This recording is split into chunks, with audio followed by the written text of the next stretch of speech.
When you guys first went into security, were you trained badly? Were you seldom trained at all?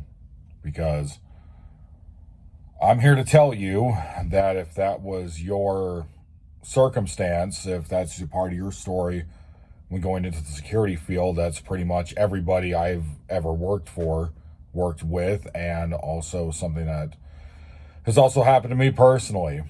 So this is SO Chris 199, and I'm giving this to you crude, live. This is the hardcore truth, guys, okay? So, you also have to excuse me. I'm recovering from a minor surgery that I had yesterday. But I still came into work because I'm a man. Next, I'm going to be telling you guys about the story of when I first went into security. And there was a whole lot of tension, like a lot of it. For the first 4 months that I worked in security, I worked at Securitas, which is, I'm sure, where everybody starts off at. Everybody goes pretty much either to their, what's the other big ones? Ally, Universal, and Garda World. Those are like the big, security companies that have, I don't know how many employees. It's like over 100,000 guards on the planet. Okay. I have to take a little bit of this here. First time I'm actually having caffeine in 24 hours?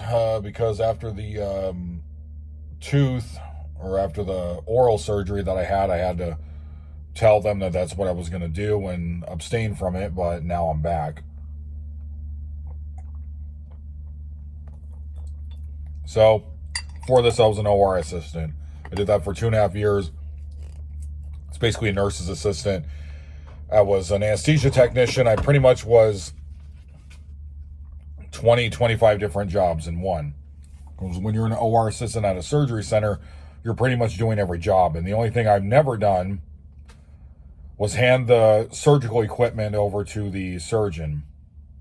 But I did hand over equipment to the anesthesiologist at times with my partners, or just be doing it by myself during surgery. So I have done that, even though technically I probably wasn't supposed to be doing that. But anyways, that's what happens when you work at a job when they don't really have that many employees, and the employees that they have, a lot of them call out and do a poor job themselves. They rely on the guy who's actually working, so you see who ends up becoming the workhorse at pretty much whatever job I'm at. So anyways, even if I'm talking funny, sorry, it's the surgery, so I'm still recovering. But anyways, so when I first went into security, this was during COVID.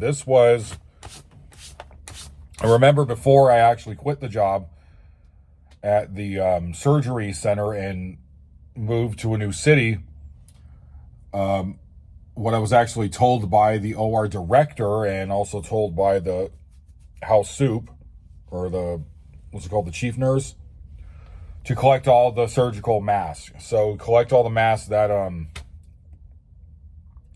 or any type of mask, like N95, the black mask, the just regular ones, the ones that duck bill, like all those kind of masks.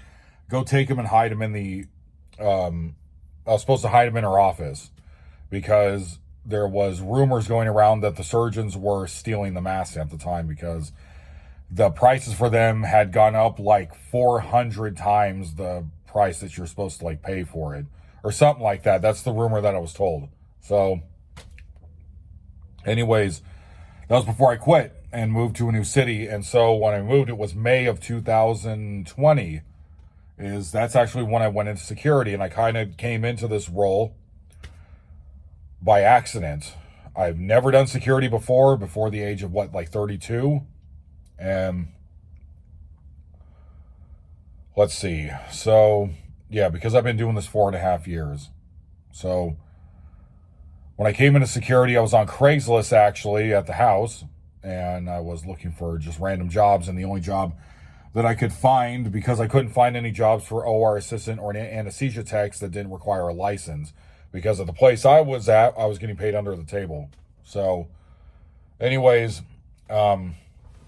The only thing I could find was an SPD tech, and I had helped and done that work too, but I wasn't interested in doing it at the time.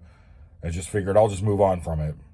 So I was just clicking on random things on the jobs listing on Craigslist, and one of them security. Clicked on it, and it was pretty much, I was just trying to find a job as quick as possible. So it took about 2 months, but I finally did, after applying for a whole bunch of different things like bookkeeping jobs, janitor jobs, like a whole bunch of just different kinds of like basic work. Securitas called me and they gave me the interview like the next day, and they said, we're going to train you the day after that, which is what happened. I was in, because I told them I don't have a guards card or anything, and they said, oh no, that's going to be the next day. You just show up to it. You're going to take like a 30-question test or whatever it is I did. You're going to watch videos for like 6 hours. You're going to take a test. But they told me the woman who was doing the test was going to give everybody the answers. It was a full class too. When I went in, like all the tables were filled up. Like the whole room was full. So we all did that. We all took the test. Everybody passed in the class. And then I got sent to my post the next day. So I don't even think they had my background check or drug test finished by that point. I did take those things and I obviously passed them, but they ended up sending me to my first location as a security guard, which was at it was at an abandoned call center for FedEx, T-Mobile, and Facebook, all within the same call center. And all I did, because this was during the time of COVID, was you just took what's called the track tick phone, and I walked around and hit those little widgets, the white buttons. And you only had to hit, I believe, like 8. And it took me, I timed myself, it took me like 7 minutes and 20 seconds to go through the entire call center. And that's all they required for you to do. It was 8 hours a day, 7 days a week. I was on Mondays and Tuesdays off. And when I came in on Wednesday to start the shift, like that's all they required you to do. They didn't want you to take calls or anything. They just wanted you to basically just look for things like if there's like a weird gas smell, fire, if there's hanging wires coming from the ceiling or whatever it is that I was supposed to look for. Like when you're in security, you're basically just like kind of the maintenance for the building, but you're not fixing anything. You're just reporting things that you see, but I never found anything. So for the first 4 months, I would just come in and you would have to do a patrol every 2 hours. And once you were done, you would have to take a clipboard, take the paper. I don't have it here, but all you have to do is take that. You take the paper and you just write down the time that you patrolled. It's already logged into the track tick. You didn't even have to like take pictures or anything. You just had to hit the widgets. And then when it said end of patrol, you just hit the button saying you're finished. And so I just went back to the front office and just wrote in there, this is the patrol, and took a paragraph, and I didn't find anything. But the problem is with unarmed security is that I was literally given like 2 hours of training. So the first woman that I worked with, she didn't even work at that call center. The call center was called Paycheck, and it was like really far from like where I live. This had to have been like maybe like 20, 25 minutes out. I had to take the highway to get there, but because they didn't have anything around my zip code. So when they were looking for places to put me, it was like a new guard. So the woman that they put me with when I started this job told me she had never worked in the call center. She didn't know where the widgets were at.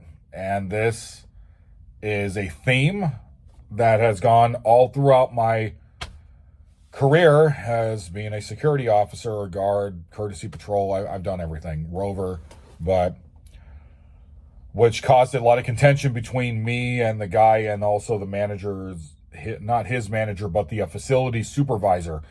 We did not get along, and it got to a point where it got so heated, I seriously thought this guy was going to try to fight me.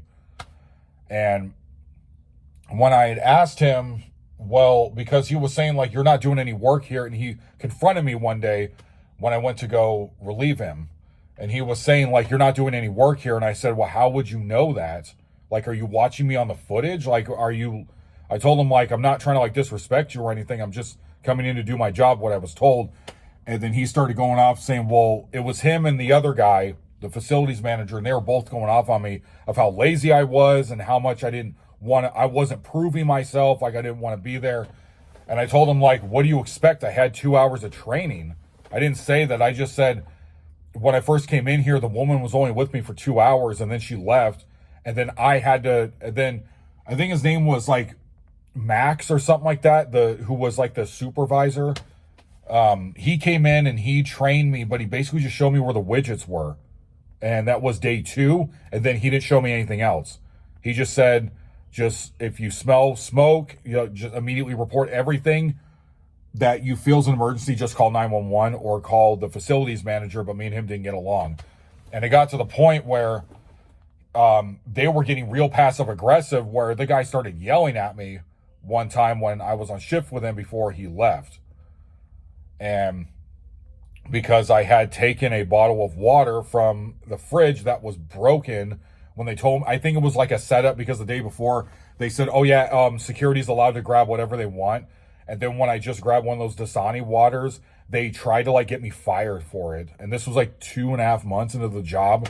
It was just like super ridiculous. I would just stare at him and like I would turn the chair around, not say anything to him. And then for the last confrontation we had, the guy like said something like he was gonna physically assault me. The guy who worked mornings.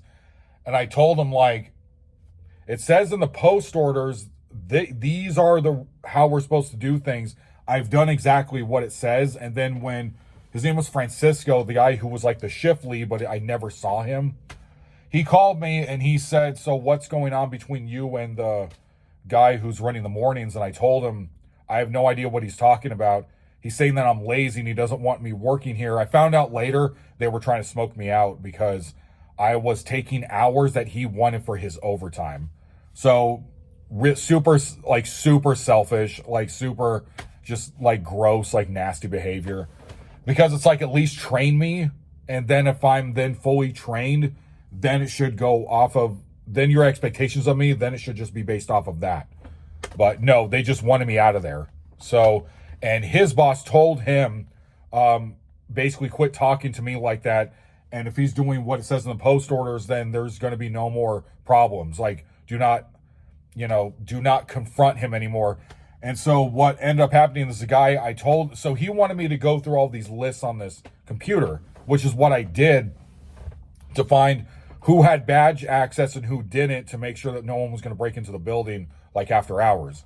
So I did it and I sent him a picture of it. It took like 2 hours and I found everyone. I was actually able to pinpoint who had already been terminated and who still had badge access. And I turned off all the badges because no one did it for some reason. And so he said, you're a rock star, man. Like, thank you so much for doing this. And I was just like, yeah, this guy's a joke. So anyways, and that was it. I only worked there the last like week I was there was like probably the last couple days. I think it was like on the Friday when my last day was Sunday for the week. The guy told me, the facilities manager walked up to me and he said, because of COVID related reasons, you're being let go. And also your supervisor who works weekends here, he's being let go too. But the guy in the mornings, they're keeping him, but he's staying here. So it's dirty pool, it's dirty politics. But I worked there for 4.5 months. The job was super easy. I actually really, really liked the job, but that's what happened. And then I ended up getting transferred. But don't feel bad if you went to security and you were not trained and you're getting talked down to by people you're relieving on first shift or even like graveyard shift, like whoever's coming in. If you're getting talked down to, just keep throwing it back at them. Well, I need more. How am I supposed to do this with 2-3 hours of training? It doesn't make any sense.